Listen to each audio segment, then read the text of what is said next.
Hey, what's up, everybody? David Burns here, along with Sherry. Hey, Sherry. Hey. Everybody likes it when you join me. Really? Oh, yeah. And some of them have said you should do this without me. Oh.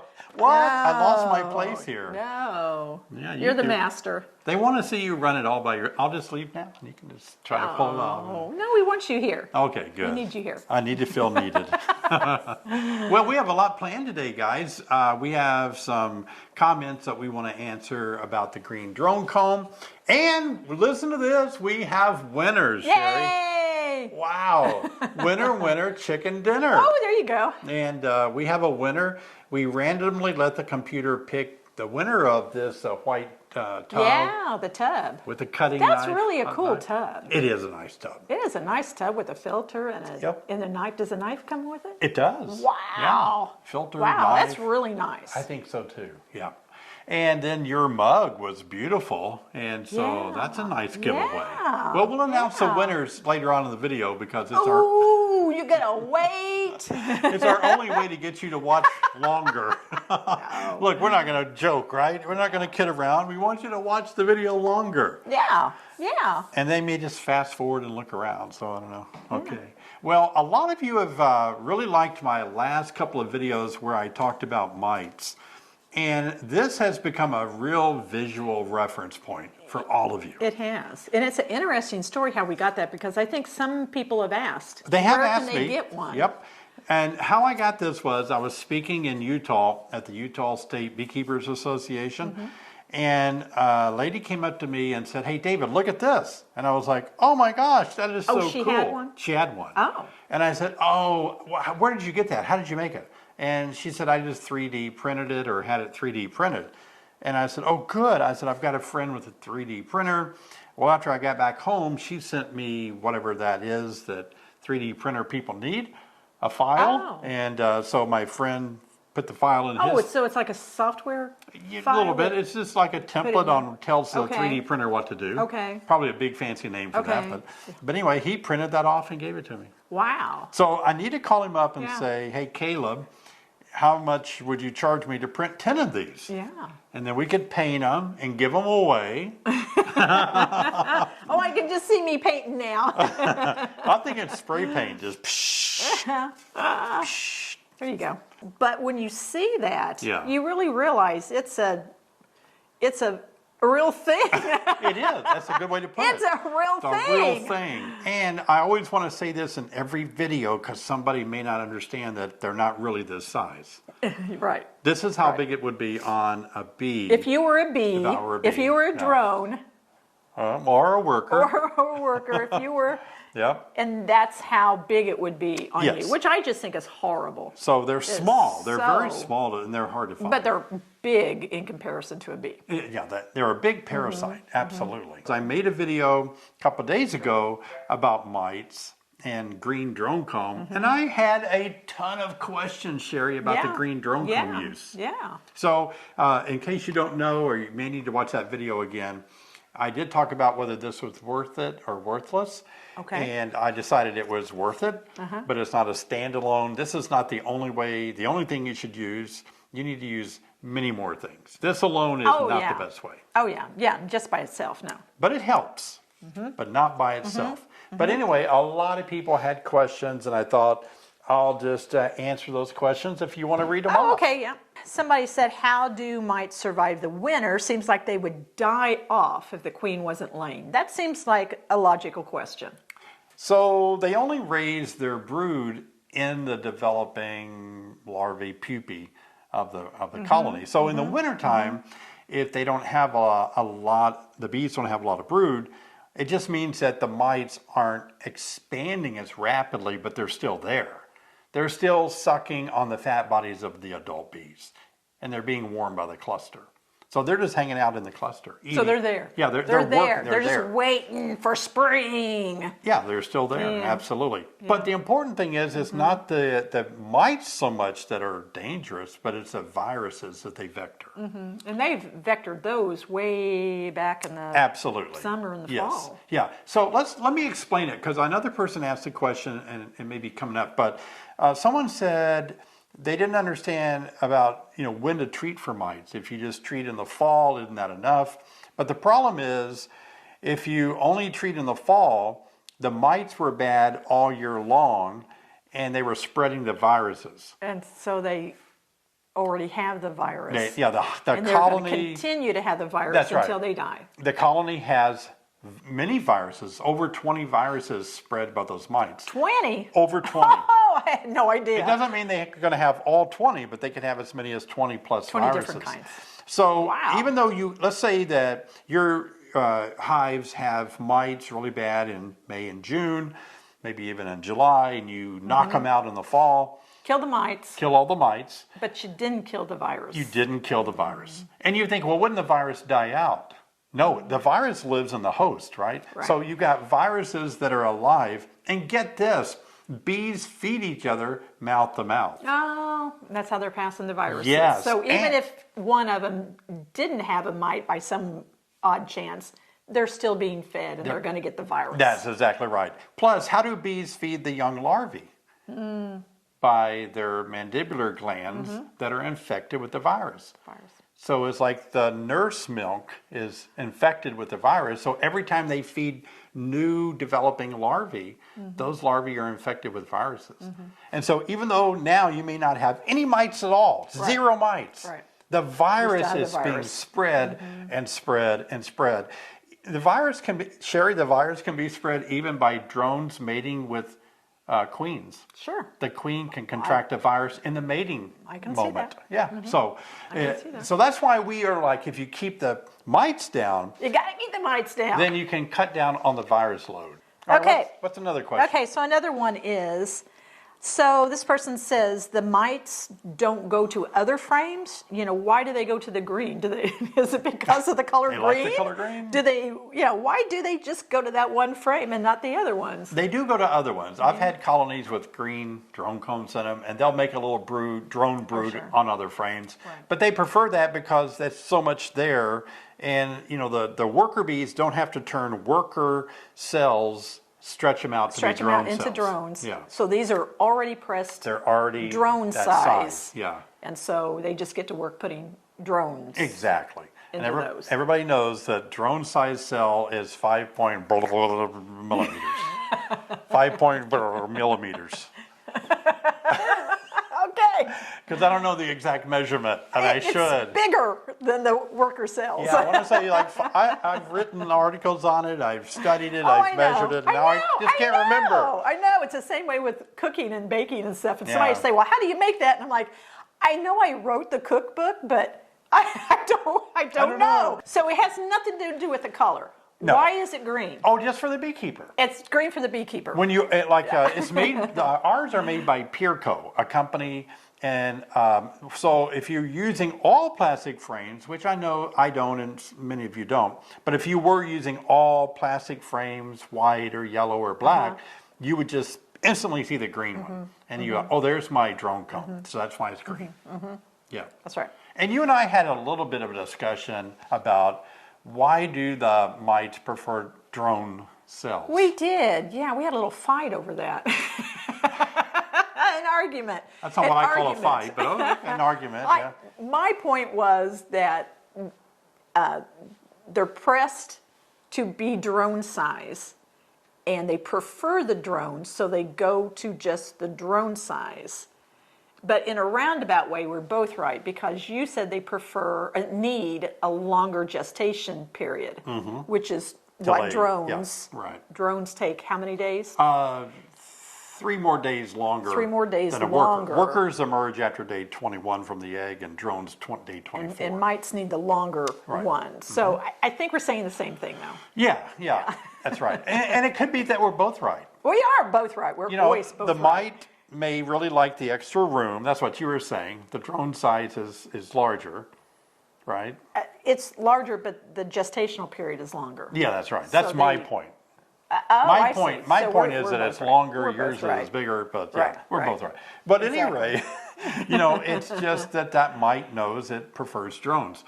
And we have a lot of questions about that. Maybe we'll hit it again. Let's keep reading. Okay, let's see. So, but if you use that drone comb, will the queen run out of eggs sooner? That's a good question. If you use the green drone comb, it has a total of 7,000 cells, 3,500 on both sides.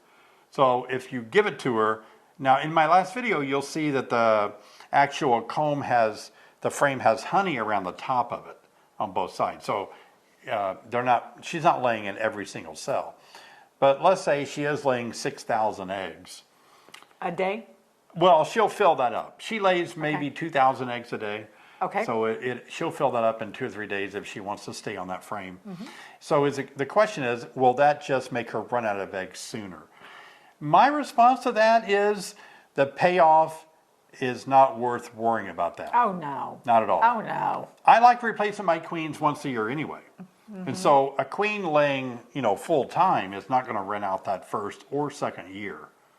Now she may run out of stored sperm and not be able to lay fertilized eggs, but she'll never run out of the ability to lay eggs until she dies. And drones aren't fertilized, so that's not an issue. Right, that's true. Yeah. It's not an issue, but if she runs out of sperm, then all the worker bees are like, red alert. Red alert! New Time to supersede her. So queen. she won't be allowed to lay drone only eggs for very long. Yep. And somebody did make the comment, and this is important to make sure that you take them out before they hatch. A lot of people said that. Or you just created a mite factory. Yeah, it's called a mite bomb. A mite bomb, and a lot of people said that. That a friend of theirs left one in, and now they just had mites there, and the hive died. Yeah. So if you do raise green drone comb and let all those drones emerge with those mites, they're outbrooding the bees. One drone emerges and you're getting 2 to 3 more mites for every bee. Wow. Right. Well, and that's an important part to mention, though, I think, is the fact that this kind of beekeeping is very focused. You have to stay with it. Oh, you good have to point. be consistent with it. You have to take care of that hive. Yep. And, there are some folks who can't, stay with it all the time. But if you want to try to make sure that you are as mite-free as possible going into fall, that's really what you have to do. Yeah, that's right. Hey, before we read another one, let's announce the winner of your cup.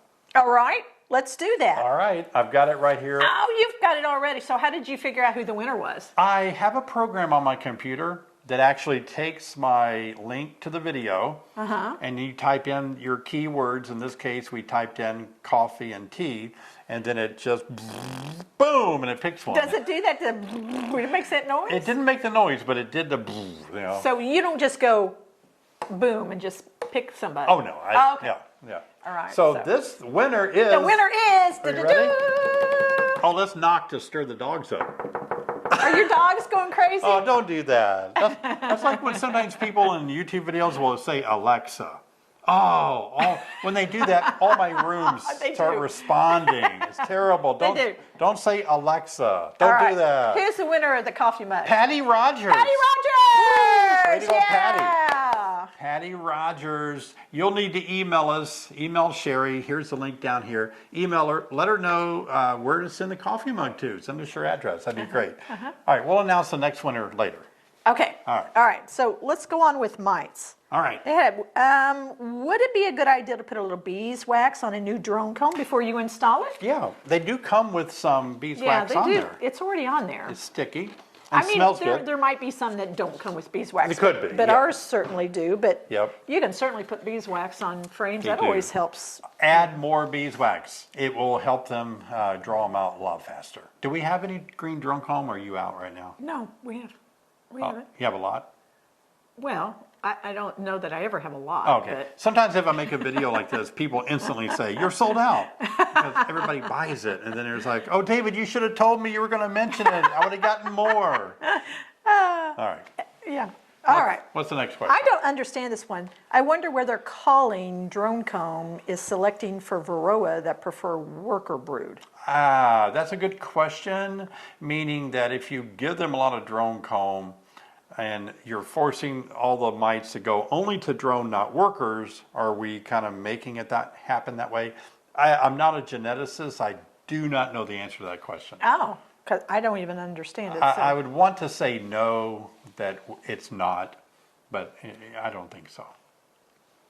Okay, so even though it's frozen, aren't you afraid that there might be viruses on the mites that the bees can catch? Okay, in case anybody didn't see the video before this one, I said once it's drawn out and the queen lays in there and the mites jump in there, they cap it over. Once it's capped over, you freeze it for a couple of days, take it out of the freezer, put it back in the hive.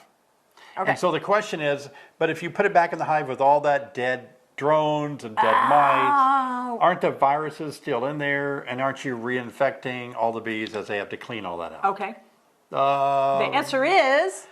The answer is that it still is less of a concern because you're getting rid of so many mites that are going to do more damage than not doing anything. But a lot of beekeepers like to scrape all of that off so that you don't have all that dead mites and dead drones in there. And that's not a bad idea. The only thing is it just takes a little bit longer now for them to draw that out again. Okay. But certainly that would be a better way to do it. Okay. If you're worried about more viruses still being transmitted. Absolutely. I mean, you could go to an extreme and just throw this in the trash and put a new one in if you want to go that extreme. But most of us, we want to save a little money or time for the bees. And so I don't worry about it. I put it in frozen and they clean it out. And if you can't put it in frozen, because people don't always have the freezer space, our refrigerator is packed full of apples. Our freezer. Our freezer Yeah, it is. It's packed full of apples from our that's apple true. tree that was a little prolific this year. Had a good But apple you can tree. just take a water hose. When that comes out, you can just take a water hose and clean all those cells out really, really nicely, and then just put it right back in the hive too. Yeah. You don't even have to freeze it. You're still not going to get rid of the viruses, and it's kind of tough. The way to do it, if you really want to save this and be very, very, I guess, sanitizing it, would be to scrape all the wax off, all the comb off, with a pressure washer, and then pressure wash it, and then re-wax it. That would really be good. All right, so follow-up question here. We need to know what location to put the green drone comb in and how many are you supposed to use? Yep, I see. The green drone comb, usually the drones are located on the extremity of the brood area. So the middle would not be a good place because that's more where the workers are and the worker brood is being developed. So in the middle, drones are always around the perimeter of the major part of the brood nest area. So I would say about 1 to 2. I wouldn't put it against the wall of the hive. They don't do anything against the wall. No, they just put honey there or bee bread. I would put it about 2 to 3 frames from the wall. Okay. Yeah, and as far as how many, some of the research that I looked at actually said that if you use 2 per deep hive body, it has a much better mite kill. But that's kind of extensive. Well, I think my preference would be to have 1 in each deep hive body. Okay. And I think they do make them in medium size. They do. Also. So if people are using that for brood boxes, you can buy the smaller sizes. Okay, good. I think that's a good run on the questions, Sherry. Yep. All right, let's find out who is going to win this beautiful extracting. I'm still jealous about that. I hate to give it up. I do too. Maybe I'll just keep it. What if I just kept it? All right, we'll give it away. All right. Move the smoke around the way. All right, the winner is by random drawing on the computer system. Well, before we announce the winner of our Pierce uncapping box, tub, and our uncapping knife, I want to encourage you to please subscribe. We really are trying to get more subscribers. Give me a thumbs up. Let me know that you like our video, and even leave a comment below. It's always a great joy to read your comments. Now, let's announce the winner. Yeah.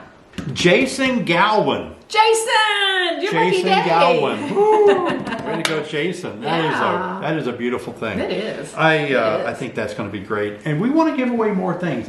People really enjoyed that. That's giving away. So we'll be thinking of more things. Leave a comment down below what you would like for us to give away. Our truck. No, our car. it needs to be beekeeping related. All right. Or beekeeping truck or beekeeping car. No, not that. I've noticed, Sherry, people ask me questions on the comments that are letting me know that they're not really taking a mite course. Or maybe their beekeeping course didn't talk a lot about mites. how to get rid of them. There are some that just kind of gloss over the top of that. They do. You have to actually get into that scenario deeply, or you're just going to end up doing what your friend down the road does, or whoever the loudest voice is in your bee club. You're gonna follow that, but you actually need to know about all the different kinds of methods and the different philosophies and the different techniques. It overwhelms me. Yeah, I think that's right. And what I find is kind of interesting is that new beginners are worried about a package or a nuke, or if they're going to get a flow hive, or if they're going to get this hive, where they're going to place it, which direction. And they never once think about this. Yeah, none of those things matter. I know. That's what matters. Wow. This doesn't, I mean, this is going to make the placement, the direction, the type of hive worthless. It is. It's just going to annihilate. None of that will matter. This will kill a flow hive as quick as a Langstroth, as quick as a top bar, as quick as a Warray hive. It is. It just annihilates. It's all about practicing. You have to know about mites. Yes. And we've got the perfect solution. Yeah, we have a mite course that goes through several ways that you can control mites, several ways I do it. And it gives you a more holistic picture of the brood cycle of mites and how you need to manage your bees so they don't succumb to these mites. So I'll leave a link in the description below. Please take a mite course on how to control mites. It's so important. Well, you know, David, we have a lot of kids. We have a lot of grandkids. I know that. And most mothers know that in order to keep children healthy, you're proactive. You know, you feed them the right things, and you take them to the doctor when they need to go to the doctor, and you make sure they get the right exercise and all those kinds of things. We don't wait until something happens that goes bad, and then we try to go to the doctor and try to throw a bunch of things on top of it. Sometimes you have to do that. But for the most part, we all try to stay healthy as we go along instead of waiting until we have a problem and then trying to correct it. Yeah, that's right. And that's what we do in the mite course. Absolutely. You know, and we have people left comments about this. They said that, can I just treat it in the fall and just kill them in the fall? But you can't do that because it's the virus itself that is in the colony that is still there even after you kill the mites. So if you keep mite levels low all year long, you have less viruses in the hive. It's just not spreading as fast. And we all know a lot about viruses nowadays, and we know how to help protect ourselves now from getting something that could turn really, really bad down the road. So we're being proactive with all those viruses out there. That's right. Okay, well, Sherry, I want to tell everybody about our book sitting here. This is the book that Sherry and I wrote, and it's a great book if you're brand new to beekeeping or you're thinking about it. It's a very basic beginner's guide to help you get rolling. And you got some good recipes in the back of it, though, didn't you? Yeah, they were really good. Oh, yeah, good recipes. But we kind of talked about all sorts of different hives. But I wrote half that book. You wrote half of it. Just not the recipes. Gosh, I think people so think that. I think they think I just wrote the back. You wrote some stuff on diseases and everything. You were really good. So this is a good book if you want to get that. But if you order from our website, we'll autograph it. If you get it off Amazon, we can't autograph those, but that's another alternative way where you can obtain it. And Sherry, I'm speaking in Maryland this coming weekend at a conference there. I'm going to take some of these with me. Oh, great. And people can purchase those out there at the Come and say hi. Yeah, if you're in Maryland at this conference coming up this weekend, be sure and hunt me down. Let me know that you're a viewer of my YouTube channel. Oh my gosh, it's 3 below last night with a strong wind. Those poor hives back there are just taking a beating. I've got a mountain of snow. Hey, thanks for watching our video today. I'm going to go inside and get warm. And if you didn't watch the video I made before this one, it's more about the green drone comb. I don't want you to watch the one you just did without watching the previous one. So take a look at this one if you missed it. I'll see you next time.